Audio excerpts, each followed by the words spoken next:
రంగారావు ఒక రైతు. కష్టపడి పొలంలో పనిచేసే ధాన్యాన్ని పండిస్తూ జీవితాన్ని గడుపుతూ ఉండేవాడు. రంగారావు భార్య పేరు కమల. ప్రస్తుతం ఆమె గర్భవతి. కూతురే పుట్టాలని రంగారావు తెగ పూజలు చేస్తూ ఉండేవాడు. అతను తిరగని గుడి అంటూ ఉండేది కాదు.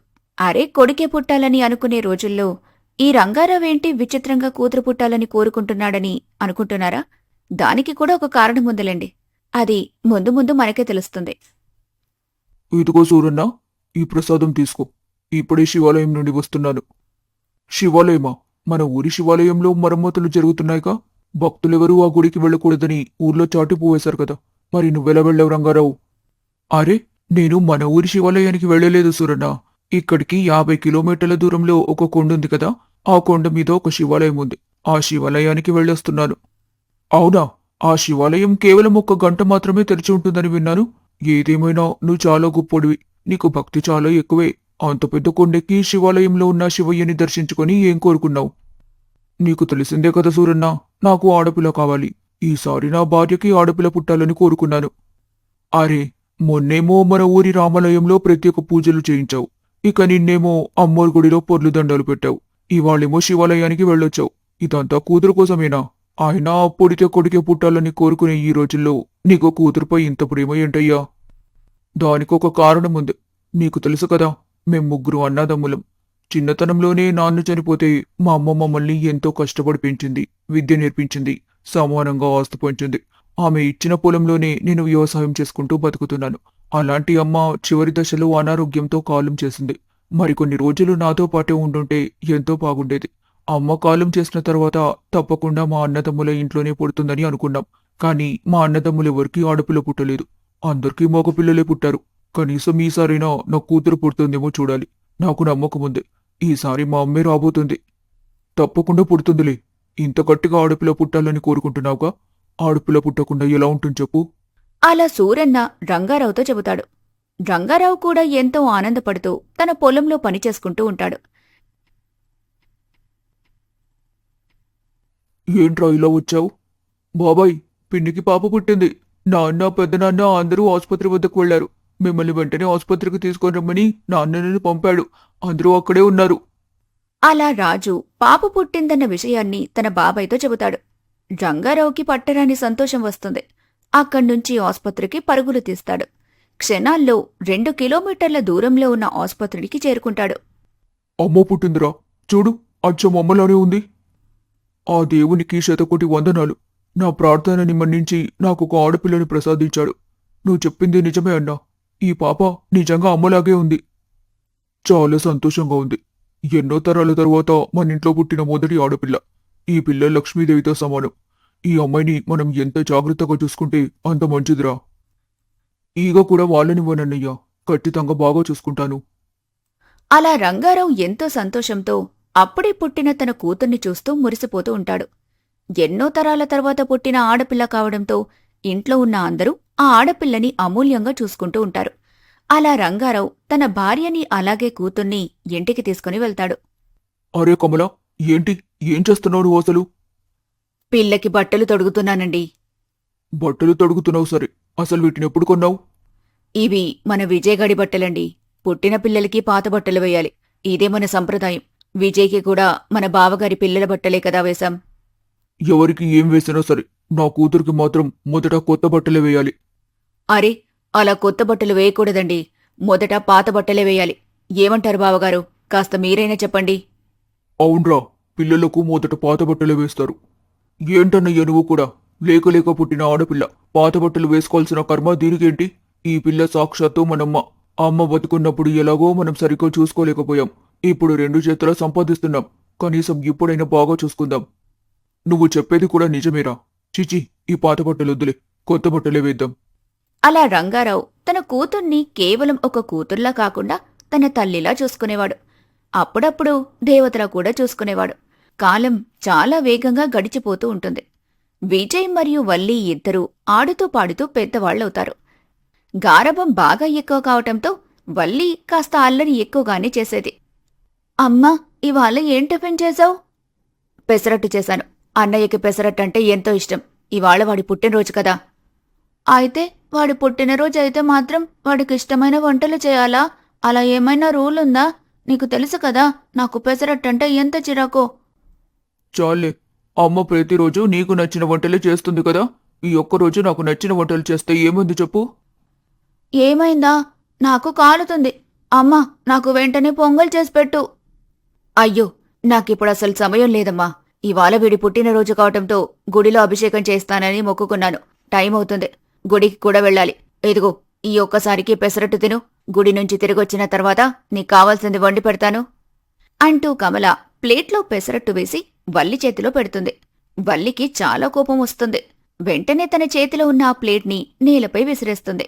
అదే సమయంలో విజయ్ డైనింగ్ టేబుల్పై కూర్చుని టిఫిన్ చేస్తూ ఉంటాడు. వల్లి అంతటితో ఆగకుండా విజయ్ తింటున్న ప్లేట్ని కూడా విసిరేస్తుంది. తనకు కనిపించిన వస్తువుని నేలపై పారేస్తూ ఉంటుంది. ఇదంతా చూసిన కమలకి చాలా కోపం వస్తుంది. ఓసే పిచ్చిదానా, ఏంటి నువ్వు చేసిన పని? నీ ప్లేటే కాకుండా అన్న తింటున్న ప్లేట్ని కూడా అలా నేలకేసుకొట్టావు. నీకసలు బుద్ధుందా? కమల అరుపులు విన్న రంగారావు ఇంటి లోపలికొస్తాడు. ఏంటి, ఎందుకలా నా కూతురుపై అరుస్తున్నావు?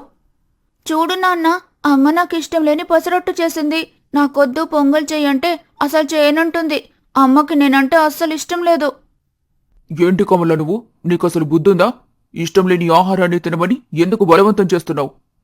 అయ్యో, మీకు విషయం అర్థం కావడం లేదండి. ఇవాళ వీడి పుట్టినరోజు కదా, అందుకే వీడికిష్టమైన వంట చేశారు అంతే. నాకు మరొక వంట చేయడానికి ఎలాంటి ఇబ్బంది లేదు. కాకపోతే అర్జెంటుగా గుడికి వెళ్ళాలి. అందుకే కాస్త అడ్జస్ట్ అవ్వమని కూడా చెప్పాను. ఇప్పుడు నువ్వు గుడికి వెళ్ళకపోతే ఏమైంది? నువ్వెక్కడికి వెళ్లాల్సిన పని లేదు. వెళ్ళు, వంటగదిలోకి వెళ్ళి నా కూతురు అడిగిన వంటకాన్ని చేసిపెట్టు. ఏంటి నాన్న, మీరు కూడా ఇలా మాట్లాడుతున్నారు? చెల్లి తన ప్లేట్నే కాకుండా నా ప్లేట్ని కూడా విసిరివేసింది. ఇక్కడున్న ఈ గాజు గ్లాసులు కూడా విరగ్గొట్టింది. ఇంత రభస చేసింది. అయినా అమ్మ ఇప్పుడు వంటగదిలోకి వెళ్లి మరొక వంట ఎలా చేయగలుగుతుంది? ఇప్పుడు మేము గుడికి వెళ్ళాలి. అమ్మ అభిషేకం టికెట్ కూడా కొనిపెట్టింది. నా పేరుపై గుడిలో అభిషేకం కూడా చేస్తుంది. అరే, ఇప్పుడు నువ్వు గుడికి వెళ్ళకపోతే ఏం కాదులే. నీ పేరు మీద అభిషేకం చేయాల్సిన అవసరం ఏం లేదు. ఎంత పుట్టినరోజైతే మాత్రం ఇలా అభిషేకాలు వ్రతాలు చేసుకుంటూ కూర్చుంటారా? ఇంతకీ నువ్వు చదువు ఎక్కడి దాకా వచ్చింది? వెళ్ళి ఆ పుస్తకాలు తెరిచి చదువు. ఇదిగో కమల, నువ్వు గుడికి వెళ్లేందుకు వీల్లేదు. అంతకంటే ముందు వంటగదిలోకి వెళ్లి వల్లికి ఏం కావాలో వండిపెట్టు. ఇంట్లో ఉన్న ఆడపిల్లని సరిగ్గా చూసుకోవడం చేత కాదు కాని గుడికి వెళ్లి పూజలు చేస్తారంట, పూజలు. అలా రంగారావు కమలని మరియు విజయ్ని తిడతాడు. మారు మాట్లాడకుండా కమల వంటగదిలోకి వెళ్ళిపోతుంది. విజయ్ కూడా బాధపడుతూ తన గదిలోకి వెళ్ళిపోతాడు. వల్లి మాత్రం చక్కగా కాలుపై కాలు వేసుకుని నవ్వుకుంటూ డైనింగ్ టేబుల్పై కూర్చుంటుంది.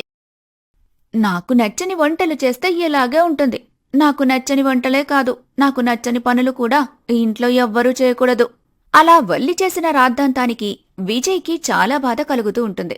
కమల వల్లికి కావాల్సిన వంటలని తయారుచేసి పెడుతుంది. ఏంటి, ఏదో తక్కువగా ఉన్నట్టుంది. ఉప్పు లేదు, కారం కూడా లేదు. అసలు ఏమనుకొని చేశావో ఏమో. ఏంటమ్మా, నీకు నా మీద అసలు ప్రేమనేదే లేనట్టుంది. ఎవరైనా ఇలా చేస్తారా? ఆకలిగా ఉంది కాబట్టి తింటున్నాను. లేకపోతే మళ్లీ నేలకేసి కొట్టేదాన్ని. మళ్లీ నాన్న వచ్చి నీకు క్లాస్ పీకేవాడు. ఆడపిల్లయిన తర్వాత కాస్త అనుకువగా ఉండాలి. అయినా నీకేం చెప్పినా లాభం లేదులే అంటూ కమల విజయ్ గదిలోకి వెళ్తుంది. అప్పటికే విజయ్ చాలా బాధపడుతూ ఉంటాడు. ఎందుకురా ఇలా బాధపడుతున్నావు? బాధపడటం తప్ప నేనేం చేయగలనమ్మా. నాన్న ఎప్పుడూ నన్ను పట్టించుకోడు. అరే, ఇవాళ నా పుట్టినరోజన్న విషయం కూడా ఆయనకు తెలీదు. తెలిసినా సరే అసలు దాని గురించి ఆలోచించనే లేదు. గుడికి వెళ్లి అభిషేకం చేసుకునేందుకు కూడా అనుమతి ఇవ్వలేదు. ఇంత జరుగుతున్నప్పుడు కేవలం బాధపడటం తప్ప నేను కాని నువ్వు కాని ఏం చేయలేం. నువ్వు బాధపడుకురా. నువ్వు బాధపడితే నేను అస్సలు చూడలేను. ఇదిగో, మీ నాన్నకు కాస్త కోపం ఎక్కువగా ఉంటుంది. నేను వెళ్ళి ఇప్పుడే ఆయనతో మాట్లాడతాను. నీ పుట్టినరోజు బాగా జరిగేలా చేస్తాను. అలా కమల రంగారావు వద్దకు వెళ్తుంది. రంగారావుకి సర్ది చెప్పే ప్రయత్నం చేస్తుంది. ఏంటండి మీరసలు? పుట్టినరోజు కూడా పిల్లాన్ని ఎందుకలా కోపడ్డారు? వాడు చాలా బాధపడుతున్నాడు. పుట్టినరోజన్నాక కొత్త బట్టలైనా కొనిపెట్టాలి.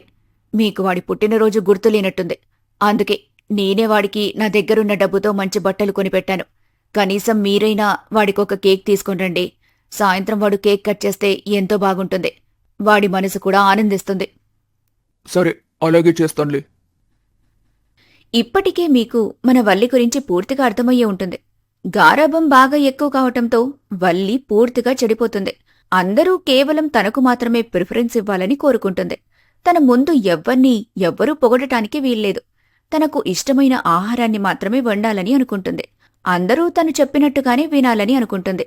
లేకలేక పుట్టిన కూతురు కావటంతో తండ్రి కూతుర్ని నెత్తిపై పెట్టుకుని చూసుకుంటూ ఉంటాడు. తానా అంటే తందానా అని కూడా అనేవాడు. ఇక వేరే దారి లేక తల్లైన కమల కూడా వల్లి చెప్పినట్టుగానే వినేది. గొడవలు ఎందుకులే అని విజయ్ కూడా సర్దుకుపోయేవాడు. అలా చాలా కాలం గడిచిపోతుంది. విజయ్ బాగా చదువుకొని మంచి ఉద్యోగం సంపాదిస్తాడు. వల్లి మాత్రం సగంలోనే తన చదువుని ఆపేస్తుంది. ఏంటి గంగా, ఎక్కడికి వెళ్తున్నావు? మరి ఇంత పొద్దున్నే మీ నాన్నని తీసుకుని ఏటో బయలుదేరినట్టున్నావు? ఇవాళ డిగ్రీ ఫైనల్ ఇయర్ ఎగ్జామ్స్ మొదలయ్యాయి. పక్క ఊర్లో సెంటర్ పడింది. అందుకే తోడుగా మా నాన్నని వెంటబెట్టుకుని వెళ్తున్నాను. అవునా? బాగా చదువుకున్నావా? ఈసారి పాస్ అవుతావా? ఎందుకవ్వను, తప్పకుండా అవుతాను. అయినా నువ్వు సగంలో చదువు మానేసి చాలా పెద్ద తప్పు చేశావు. నువ్వు కూడా అందరితో పాటు కాలేజీకొచ్చి చదువుకుని ఉండుంటే బాగుండేది. మనమిద్దరం వెళ్లి పరీక్ష రాసి వచ్చేవాళ్లం. హా, ఈ చదువులన్నీ నాకెందుకు చెప్పు? నీలాంటి వాళ్లకైతే ఈ చదువులు చాలా అవసరం. మీకు ఆస్తిపాస్తులేమీ లేవు. మీ నాన్నగారు కూలి పని చేస్తారు. పూట గడవాలంటే ఇంట్లో ఉన్న అందరూ కష్టపడక తప్పదు. కాబట్టి నువ్వు చదువుకొని ఏదో ఒక ఉద్యోగాన్ని సంపాదించుకొని నీ కుటుంబాన్ని చూసుకోవాలి. కాని నాకలాంటి కర్మేం పట్టలేదు. చాలా అదృష్టవంతురాల్ని నేను. పుట్టుకతోనే ఆస్తులు కలిగిన దాన్ని. మా నాన్న నన్ను ఎంతో గారాబంగా పెంచాడు. రేపో మాపో మాకంటే బాగా ఎక్కువ వస్తున్నవాడి చేతిలో నన్ను పెడతారు. పుట్టింట్లో ఎలా అయితే యువరాణిలా బ్రతికానో అత్తారింట్లో కూడా అలానే మహారాణిలా బ్రతుకుతాను. నాలాంటి వారికి చదువెందుకు చెప్పు? అయినా నేనేమి కావాలని చదువు మానేలేదు. నీలాంటి వారికి అవకాశం ఇద్దామని మానేశాను. హా, నీ మాటలకి నవ్వాలో ఏడవాలో అర్థం కావటం లేదు. పరిస్థితులన్నీ ఎప్పుడూ ఒకేలా ఉండవు. ఎప్పుడు ఏం జరుగుతుందో ఎవ్వరికీ తెలీదు. ఏమో, నువ్వు పెళ్లి చేసుకున్న తర్వాత హఠాత్తుగా నీ అదృష్టం బాగోలేక పేదదానిగా మారిపోతే అప్పుడేం చేస్తావు? అప్పుడు నేను మా నాన్న దగ్గరకొచ్చేస్తాను. తెలుసుగా మా నాన్నకు నేనంటే ఎంత పిచ్చో. నన్ను మళ్ళీ యువరాణిలా చూసుకుంటాడు. అలా అనుకొని భ్రమపడుతున్నాం వల్లి. అప్పటికీ మీ అన్న కూడా పెళ్ళై ఉంటుంది. ఇంటికి కోడలు కూడా వచ్చుంటుంది. కోడలొచ్చిన తర్వాత కూతురికి ఎవరు మర్యాదిస్తారు చెప్పు? ఎవరి ప్రిఫరెన్స్ ఇస్తారు చెప్పు? కోడలు వచ్చేంతవరకే కూతుర్ల పెత్తనం నడుస్తుంది. ఒకసారి మీ ఇంటికి కోడలొచ్చిన తర్వాత నిన్ను ఎవ్వరూ పట్టించుకోరు. అమ్మో, నాకు ఎగ్జామ్ సెంటర్కి ఆలస్యమయ్యేలా ఉంది. నేను వెంటనే వెళ్తాను తల్లి అంటూ గంగ అక్కడ్నుంచి వెళ్ళిపోతుంది. వెళ్తూ గంగ వల్లి మెదళ్ళలో ఒక డౌట్ని రేస్ చేసి వెళ్ళిపోతుంది. వల్లి ఆ రోజంతా గంగ మాట్లాడిన మాటల్ని గుర్తు చేసుకుంటూ అదే విషయాన్ని ఆలోచిస్తూ ఉంటుంది. గంగ చెప్పింది నిజమేనా? కోడలు వచ్చిన తర్వాత కూతుర్ని మర్చిపోతారా? అసలిదంతా నిజమేనా? ఇంతకీ ఈ అమ్మ ఏం చేస్తుంది? ఒకసారి అమ్మ దగ్గరికి వెళ్ళి ఇదంతా నిజమా కదా తెలుసుకోవాలి అంటూ వల్లి తన తల్లైన కమల దగ్గరికి వెళ్తుంది. ఏంటి, ఎప్పుడూ లేంది యువరాణి గారు నేరుగా వంటగదిలోకొచ్చారు? ఏం లేదమ్మా, దాహంగా ఉంటే వచ్చాను అంతే. అవును, ఈ మధ్య ఎప్పుడూ నువ్వు మావయ్య వాళ్ల ఇంటికి వెళ్లలేదే? నా చిన్నప్పుడు బాగా వెళ్లేదానివి. ఇప్పుడేంటి పూర్తిగా మానేశావు? ఓ అదా, నాక్కూడా మీ మావయ్య ఇంటికి వెళ్లాలనుంది. కాని ఏం చేస్తాం చెప్పు? మీ అత్తయ్య ఎలాంటిదో తెలుసు కదా. అదే మా వదిన. ఆవిడకి నేనింటికి రావడం అస్సలిష్టం లేదు. అమ్మమ్మ తాతయ్య ఉన్నప్పుడు వాళ్ల కోసం వెళ్లేదాన్ని. ఆ తర్వాత ఏ రోజు మీ మావయ్య ఇంటికి వెళ్లాలన్న కోరిక నాకు కలగలేదు. అప్పుడప్పుడు మీ మావయ్యను చూడాలనిపిస్తుంటుంది. కాని ఏం చేస్తాం, ఆడపిల్ల అనుకున్నప్పుడల్లా పుట్టింటికి వెళ్లేందుకు వీలుండదులే. ఏంటమ్మా అలా అంటావు? అత్తయ్య అంత గయ్యాల్దా? అత్తయ్య నిజంగా గయ్యాల్దే. మావయ్య వదిలేయొచ్చు కదా. ఏ, నువ్వు మావయ్యతో మాట్లాడలేవా? మావయ్యతో మాట్లాడి అత్తయ్యని వదిలేయమని చెప్పు. ఆ తర్వాత నువ్వు హ్యాపీగా నీ పుట్టింటికి వెళ్ళొచ్చు. ఏం మాట్లాడుతున్నావు వల్లి నువ్వసలు? ఎంత వదిన గయ్యాల్దైతే మాత్రం అన్నయ్య నుండి విడగొట్టేస్తారా? అలా అస్సలు చేయకూడదు. అయినా పెళ్లైన తర్వాత నాకా ఇంటిలో ఎలాంటి పెత్తనమూ ఉండదు. ఒకవేళ ఏ ఆడపిల్లైనా పుట్టింటికి వెళ్లి ఇలాంటి పెత్తనం చేసిందంటే తప్పకుండా ఇంటి కోడలు తరిమి కొడుతుంది. అలా కమల చెప్పేసరికి వల్లికి పూర్తిగా భయం పట్టుకుంటుంది. వల్లి ఒంటరిగా కూర్చొని ఇలా ఆలోచిస్తూ ఉంటుంది. అమ్మో, గంగ చెప్పింది నిజమే. ఈ ఇంటికి కోడలు కనుక వచ్చిందంటే ఇక అంతే సంగతులు. అందరూ వచ్చిన కోడలు వెనకే పడతారు. నన్ను పూర్తిగా మర్చిపోతారు. నాకెవ్వరూ ప్రిఫరెన్స్ ఇవ్వరు. దేవతలా చూసుకునే నాన్న కూడా మారిపోతాడేమో. ఏమో, ఏమైనా జరగొచ్చు. ఎలాగో నాన్న అన్నయ్యకి పెళ్లి సంబంధాలు చూస్తున్నాడు. తప్పకుండా మరికొన్ని రోజుల్లో ఏదో ఒక సంబంధాన్ని ఫిక్స్ చేసేస్తాడు. అలా అస్సలు జరగకూడదు. తెలివైన అమ్మాయి అయితే తప్పకుండా నన్ను డామినేట్ చేస్తుంది. డబ్బున్న అమ్మాయి కూడా నన్ను డామినేట్ చేసే అవకాశాలు ఎక్కువే. కాబట్టి నేను నా ప్లాన్ని మొదలుపెట్టక తప్పదు. అలా వల్లి పొలంలో పనిచేస్తున్న తన తండ్రి దగ్గరికి క్యారేజ్ తీసుకుని వెళ్తుంది. అరే ఏంటమ్మా నువ్వొచ్చావు? మీ అమ్మేం చేస్తుంది అసలు? ఆయన ఎంత ధైర్యం దానికి? ఇంత ఎండలో నీ చేత క్యారేజ్ ఇచ్చి పంపించింది. ఇప్పుడే ఫోన్ చేసి దాని పని చెబుతాను. అయ్యో నాన్న, నాకే ఇంట్లో ఉండి ఉండి బోరు కొట్టింది. అందుకే నీకోసం క్యారేజ్ తీసుకునొచ్చాను. అప్పటికీ అమ్మ చెబుతూనే ఉందిలే, నిన్ను కనుక ఇంత ఎండలో పొలం దగ్గరికి పంపానంటే మీ నాన్న తిట్టిన తిట్టు తిట్టకుండా తిడతారని కూడా చెప్పింది. అయినా నేనే వినకుండా వచ్చాను. అయినా నువ్వెందుకమ్మా ఇలా రావడం? నీకు బోరు కొడితే ఏ స్నేహితురాలింటికో వెళ్ళాలి కానీ ఇలా పొలానికి వస్తే ఎలా? చూడు ఎంత ఎండగా ఉందో. అరే, అందరికంటే మంచి స్నేహితులు నాకెవరైనా ఉన్నారంటే అది నువ్వే నాన్నా. అందుకే బోరు కొట్టిన వెంటనే నీతో సమయాన్ని గడిపేందుకు వచ్చాను. నా బాధంతా ఒక్కటే నాన్నా. ఏంటి, నీకు బాధ కూడా ఉందా? ఏంటమ్మా బాధ? ఏంటో చెప్పు, వెంటనే తీర్చేస్తాను. అదే నాన్నా, ఇప్పుడైతే నేను నిన్ను జాగ్రత్తగా చూసుకుంటున్నాను. కాని ఏదో ఒక రోజు నిన్ను పెళ్లి చేసుకుని వెళ్ళిపోవాల్సిన దాన్ని. ఆ తర్వాత నిన్నెవరు చూసుకుంటారు? హోహోహో, నన్ను చూసుకోవడానికి నా భార్య ఉంది కదా, కొడుకు కూడా ఉన్నాడు.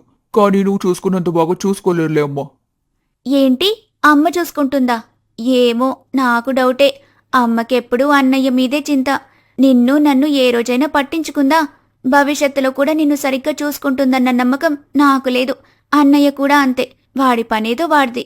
నాలా నిన్నెవరు చూసుకుంటారు నాన్నా? నిజమే తల్లి, నీ అంత బాగా నన్నెవరు చూసుకుంటారమ్మా? అందుకే నేనొక నిర్ణయాన్ని తీసుకున్నాను. నువ్వు ఎలాగో అన్నయ్యకి పెళ్లి చేయాలనుకుంటున్నావు కదా, సంబంధాలను కూడా వెతుకుతున్నావు. ఇప్పటి నుండి మనకి వచ్చే ప్రతి పెళ్లి సంబంధాన్ని నేను చూస్తాను. ప్రతి అమ్మాయితో నేను మాట్లాడతాను. వాళ్ళకి రకరకాల టెస్టులు కూడా నేనే పెడతాను. మొత్తంగా మన ఇంటికి కాబోయే కోడల్ని నేనే సెలెక్ట్ చేస్తాను. అయ్యో చిన్నపిల్లవి, నీకెందుకమ్మా ఈ శ్రమ? ఇందులో శ్రమేమీ లేదు నాన్నా. నేను వెళ్ళిపోయిన తర్వాత ఈ ఇంటి కోడలే కదా నిన్ను బాగా చూసుకోవాలి. అందుకే కోడల్ని సెలెక్ట్ చేయటంలో నేను కూడా నా వంతు బాధ్యతని నిర్వర్తిస్తాను. ఇక నుండి నీకు వచ్చే ప్రతి పెళ్లి సంబంధాన్ని నాకు కూడా చూపించు. నా మీద నీకు ఇంత ప్రేముందని నాకు తెలియదు తల్లి. నా కోసం ఎంత పెద్ద బాధ్యతని నెత్తిమీద వేసుకున్నావు. అలా రంగారావు అనగానే వల్లి తన మనసులో ఇలా అనుకుంటుంది.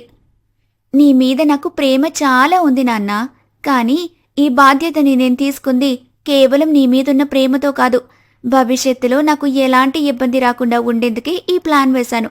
నాకన్నా తెలివైన అమ్మాయి, నాకన్నా ధనవంతురాలు, నాకన్నా అందమైన అమ్మాయి ఈ ఇంటికి ఎప్పుడూ కోడలు కాకూడదు. పేదింటి పిల్లయితే తప్పకుండా నా చెప్పు చేతుల్లో ఉంటుంది. తనని నా కంట్రోల్లో పెట్టుకోవచ్చు. అప్పుడు నా పెళ్లైన తర్వాత కూడా ఈ ఇంట్లో నా పెత్తనమే నడుస్తుంది. ఎప్పటికీ ఈ వల్లే బెస్ట్గా ఉంటుంది. ఎప్పటికైనా ఇంట్లో అందరూ నన్ను మెచ్చుకోవాల్సిందే. నేనే ఎప్పటికైనా యువరాణిలా ఉండాలి. అలా వల్లి తన మనసులో అనుకుంటుంది. గారాబం బాగా ఎక్కువ కావటంతో వల్లి మనసంతా విషంతో నిండిపోయింది. ఇంతకీ ఆ ఇంటికి ఏ పిల్ల కోడలిగా రాబోతుందో, ఆ అమ్మాయి వల్లితో ఎలా వేగుతుందో ఏమో. అసలు ఈ వల్లికి ఎప్పుడు బుద్ధొస్తుంది? అనుకువగా ఎప్పుడు మారుతుంది? తెలుసుకోవాలంటే మరొక ఎపిసోడ్ వరకు వెయిట్ చేయాల్సిందే.